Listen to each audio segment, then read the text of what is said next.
Très chers amis, bonjour à toutes et à tous. À quelques heures de Rosh Hashanah, je tenais à partager avec vous une idée formidable à propos de ce grand rendez-vous qui nous attend. Vous savez que demain, le premier jour de Rosh Hashanah, qui cette année, nous aura privés du shofar, nous allons lire un passage dans la Torah qui nous interpelle. La Torah nous raconte que Sarah Imenu, notre mère Sarah, donna naissance à Yitzhak. Et puis tout d'un coup, la Torah nous parle, de cette intransigeance de Sarah de ne pas accepter que Ishmaël reste dans la maison. Et la Torah nous raconte qu'Abraham, après beaucoup d'hésitation, Akadosh Baruch Hu lui dit « Kol asher tomar elecha Sarah shema bekola » tout ce que t'as dit Sarah, écoute-la. Et Ishmaël et Agar, quittent le domicile d'Abraham pour se retrouver égarés dans le désert. La question que nous pourrions nous poser, très chers amis, c'est pourquoi est-ce que le premier jour de Rosh Hashanah, nous lisons une telle montée? Il aurait fallu commencer par la Akedat Yitzhak.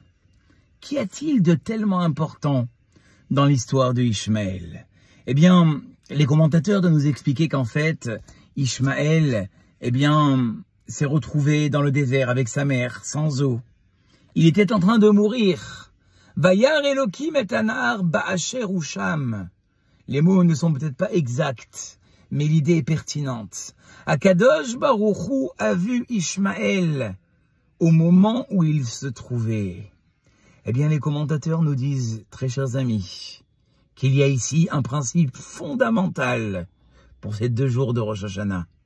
Akadosh Baruch Hu, le jour de Rosh Hashanah, va nous regarder comme il a regardé Ishmaël.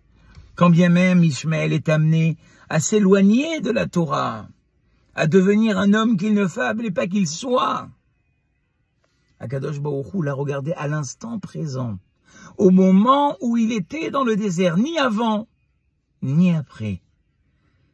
Voilà pourquoi est-ce que nous lisons ce passage, très chers amis, le jour de Rosh Hashanah, pour nous dire, il n'y a ni nostalgie du passé, ni appréhension de l'avenir.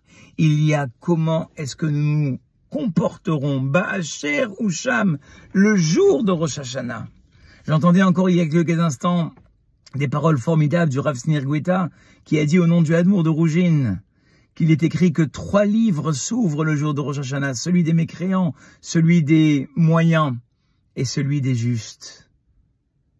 Le Hadmour de Rougine a dit ce n'est pas Akadosh Baruch Hu à Rosh Hashanah qui va nous écrire, c'est nous-mêmes qui allons décider qu'est-ce que nous voulons devenir.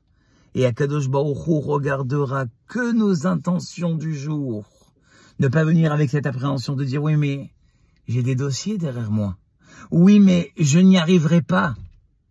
Akadosh Baruch Hu veut de toi tes engagements et tes bonnes intentions. Bien sûr qu'elles ne doivent pas être démesurées, mais elles ne doivent pas te désespérer.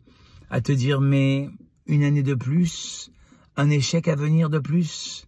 Non, j'ai décidé d'être différent cette année, et Akadosh Baruch Hu regardera mes intentions au moment de Rosh Hashanah. Très chers amis, auditeurs, auditrices du Selfie Torah, de WhatsApp, d'Instagram, de YouTube, de tous les endroits où vous recevez nos vidéos, je vous souhaite que vous soyez écrits et scellés, dans le livre de la vie, vous et toute votre famille, pour les meilleures des choses que vous espérez et que vous attendez. Je vous dis à très très bientôt pour un nouveau Selfie Torah.